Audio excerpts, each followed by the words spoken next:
Okay guys, so this is going to be a tutorial on how to use the FS700 with the 7Q. Why would you want to do that?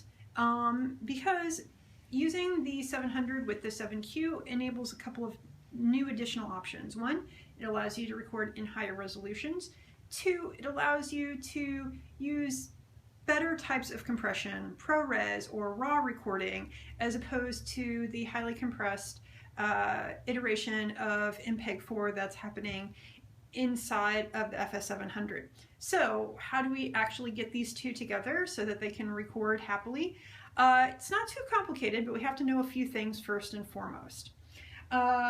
First, actually, before we go further at all in this video, let me just mention that this video is being recorded with my iPhone because in order to have the FS700 in front of the camera, that means I don't have it to actually record the video. But you know, my iPhone will do in a pinch, but if there's not perfect focus or audio quality, that is what's going on here. So we'll kind of bear with it and go forward and figure out how to do this. So first thing we're going to do is we need to go into the menu section.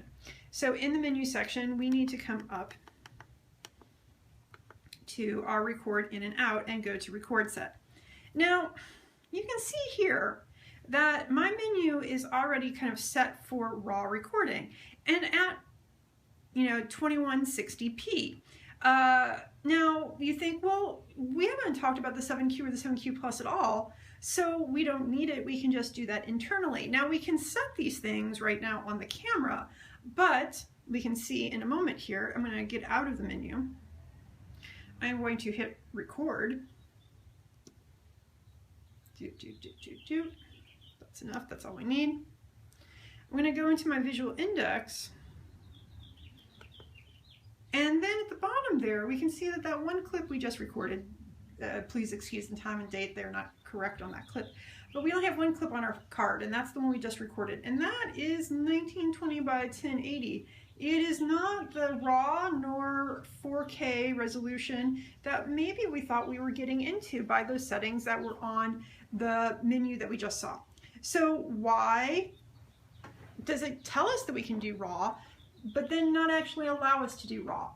Those settings are going to be used in conjunction with the 7Q, but internally, as it is with this camera, you cannot do raw, nor can you do 4K internally. So let's go back to that same place in the menu and actually think about a few of the settings that we will be needing and we should be setting to enable us to be able to use the 7Q with this camera. So we're back in record set. So we do want to enable raw recording. That's our first option in the menu system here. So if you just had, you could just do HD, but that's not going to give you anything that the camera isn't doing already, right? We're just recording HD. Let's go back to our menu. So we need to tell our menu that we want to be able to, and actually a good moment, see when we do that, when we just say HD, the only thing that appears on our screen is HD 1080p 24 FX, right? Let's go back to our menu, record set, raw. It is completed. Now we can see on our menu, or our main screen here, that we have HD present as an option, and then raw is also present as our recording format as well. Okay, so that gives us the option for both of those recording formats, which is kind of what we want. Back to our menu. So we've set it up for raw recording, but let's also set it up for simultaneous record. What does simultaneous record do? Simultaneous record allows us to record internally on the camera, HD compressed, and then also send a signal out to the external recorder at the same time. This is a cover your butt system, right? In case something went terribly wrong, you would still have material no matter what. Would it be perfect? Would it be the 4K raw that you thought you were getting? No, but it's better than sometimes not having any footage at all. So the internal recording doesn't take up too much space, so you might as well utilize it because it's already present as an option. So it doesn't hurt to have simultaneous record on, right?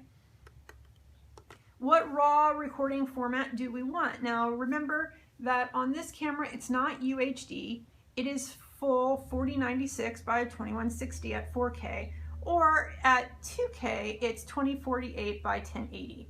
Now we have 24p, 30p, 60p. Those are all really their fractional, numbers. 24p is actually 2398, so it's not doing real 24 on this camera. It's doing 4096, 2160 at 2398p. That's fine. That is what we're going to go with. Oops. Okay, so let's see if there's anything else in our record set that we need to worry about. Actually there is.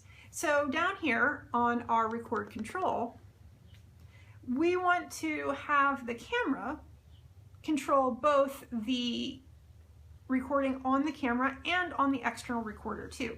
And so we need to tell it, basically say, okay, when we press record on our camera, we want that to send out control for the RAW and for the HD simultaneously. Perfect. So we have enabled the camera essentially to do what it needs to do to record RAW. Not so difficult on the camera at all.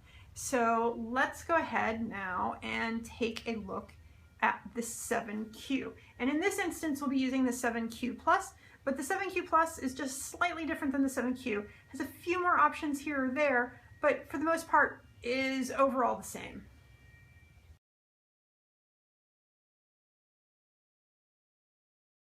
So let me just mention a couple of things really quickly here. One, kind of note here, power supply, and I'm going to rotate the camera. That goes to the back where the battery is. If you don't plug that power supply in, even though you put a battery on, it's still not going to turn on. So it's a small little thing, but I think sometimes it gets overlooked.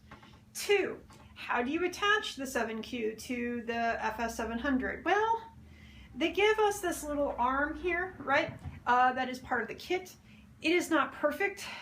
You need to make sure that it's really secure and really tight at both of its connection points, both at the actual 7Q itself and over here at the FS700, where it kind of attaches to the cage of the 700. Both of those points need to be secure. This needs to be tightened down really tight, right? So to the point where it almost feels like I'm over tightening this. No, you're just making it secure. Then my suggestion is using the hot shoe of the cage on the 700 as kind of a rest support, flipping the Odyssey 7Q upside down, tightening it that way. Still, again, you can't go sloshing the camera around either handheld or on a tripod. You need to be really good and sturdy.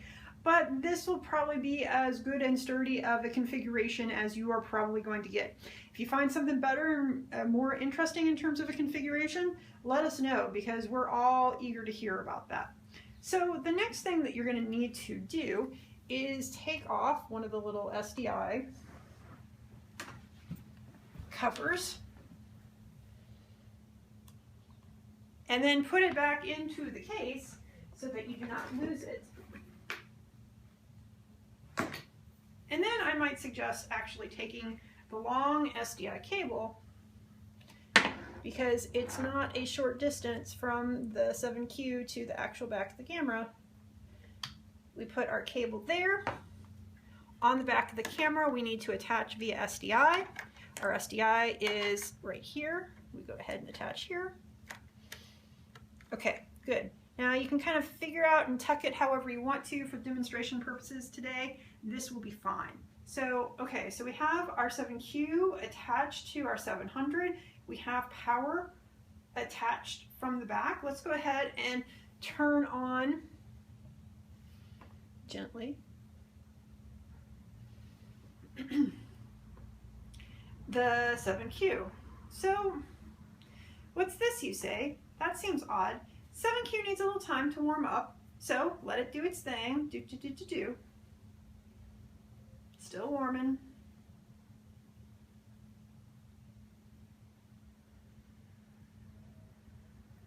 And eventually we will get to its main screen.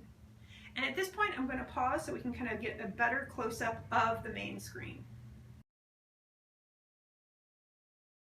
Okay, So we have image now to the FS700. Took our lens cap off, we have image. Everything seems to be working magically and perfectly, but we can't assume that everything will always be working magically and perfectly. So we need to know, how did we get to this point? Right now, we're just lucky. The person who used it before had the exact same settings that we did, but that's not always going to be the case. So what are the things that we look for? Okay, the things that we're going to be looking for is here. We can see that our signal coming in is 2398 4K. That's the signal that we're sending out of the camera that we just looked at before in the menu system. So that's correct. We can see also on the 7Q that it's looking for the FS700 and looking to record RAW. The next one over, it says camera trigger. So it is looking to be controlled by the camera. Now we told it, the camera in its menu system, to do the controlling of the record and the record functionality on the 7Q. So those are in sync essentially. So, but how do we set those properties? We set those properties by going to the icon up in the top left that kind of looks like a little gear, and that will take us to a further menu, right? This further menu will provide us with several options. One, camera. So it's defaulting to the FS700. But as you can see, there's lots of different options for cameras. Some cameras we have, some cameras we don't. Some cameras will have all of the codecs enabled for it. Other cameras, just because you see the name doesn't mean we have all the codecs for it. For us at school here right now, we have all the codecs associated and functionality associated with the FS700. So we can say we want the FS700. And then we can come over here and say what kind of FS700 signal we actually want to use.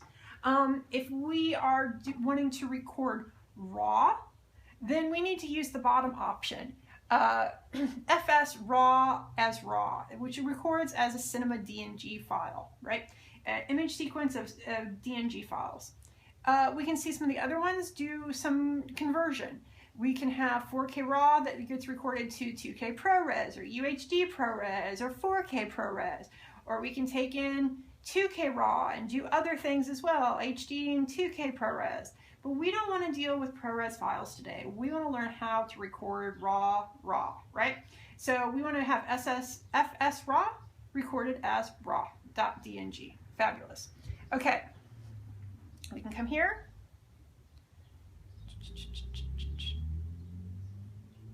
Video codec, because we've said RAW, is our uncompressed RAW.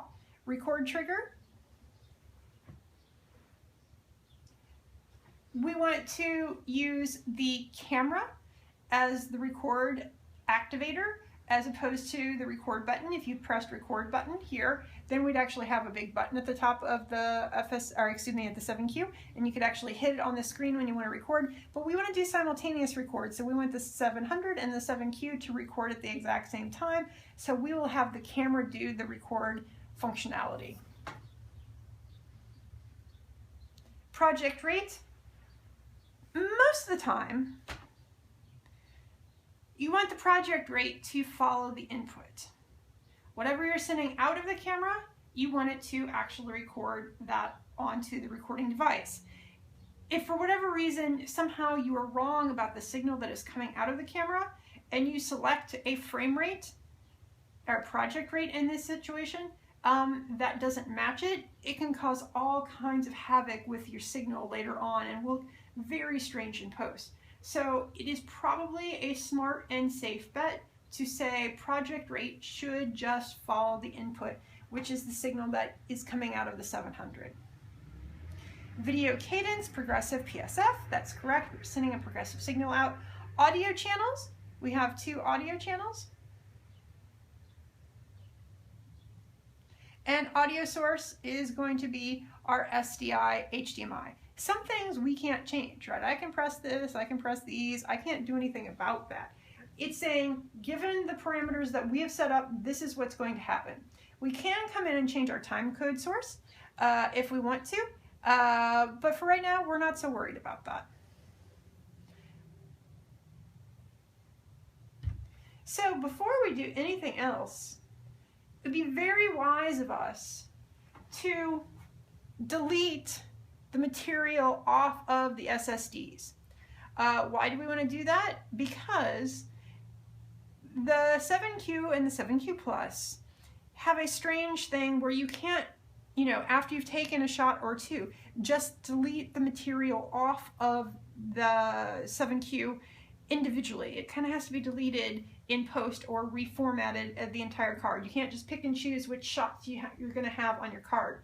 So you don't want a bunch of somebody else's stuff on your cards before you even start recording. So very wise to go ahead and go through the process of erasing your SSDs. So we want to go to SSDs, and what do I mean by SSDs? Remember, SSDs are going to be the two essentially hard drives that are internal on the 7Q, which is what you're going to be recording your signal to. So it has two, SSD1, SSD2. You can get to those options of erasing by, again, Gear and then Odyssey. So kind of some of the primary core functionality of the Odyssey is going to be under the Odyssey menu. SSDs, do we want to erase and format just number 1, number 2, or both? Let's say, oops. I want to say both. It says, okay, are you really going to do this? I'm going to say yes, I'm really going to do that. And then it takes a moment or two to go through and really do that. Okay, that was pretty easy, not too long. It didn't have to do too much erasing because there wasn't too much material on there in the first place. And it'll tell you, I'm doing this, this is what I'm doing, wait until it's actually done. Right now, actually, it is yelling at me that it has a low battery, so I'm going to pause and change the battery.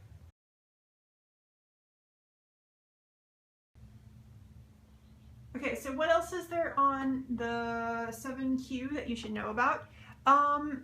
There's a few things. A lot of them have to do with what's going on the bottom of the screen. So first, in terms of things that are going on the bottom of the screen, it keeps flashing and saying, set your camera to S-Log2. Now, it's trying to compensate for S-Log, anticipating that you are going to be sending the recording device S-Log. So you're not doing anything wrong if you're not sending it S-Log. It's fine. The 7Q is just visually trying to compensate for it, so it wants things to match appropriately. So it keeps yelling at you, S-Log2, S-Log2, don't worry, you can record other things. Other things that are happening on the bottom of the 7Q are some of the options that the 7Q gives you.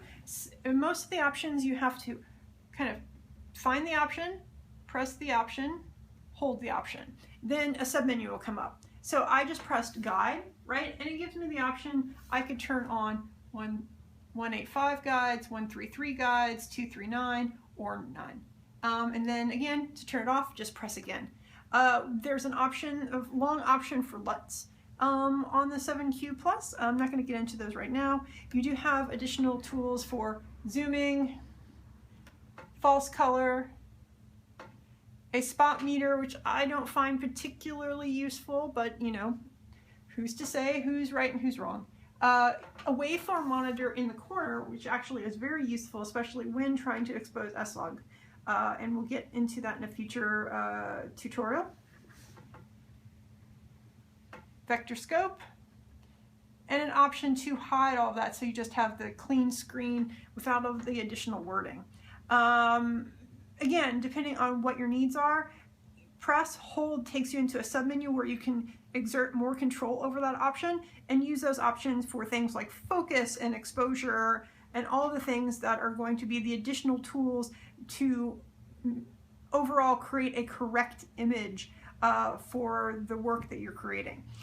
So those are kind of the options that are on the bottom of the screen.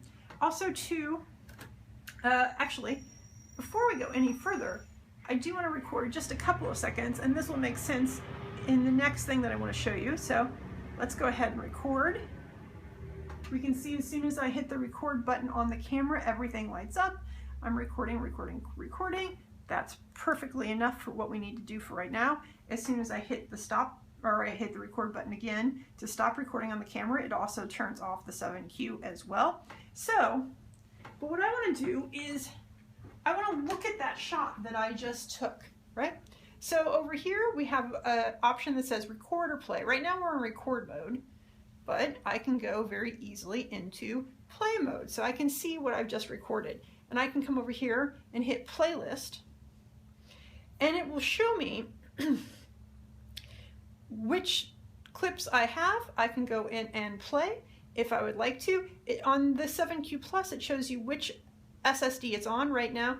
The one clip that we have here is going to be on SSD 1. There's no clips on SSD 2. I can go ahead and say I want to play that particular one. I hit play. I'm playing the selected clip.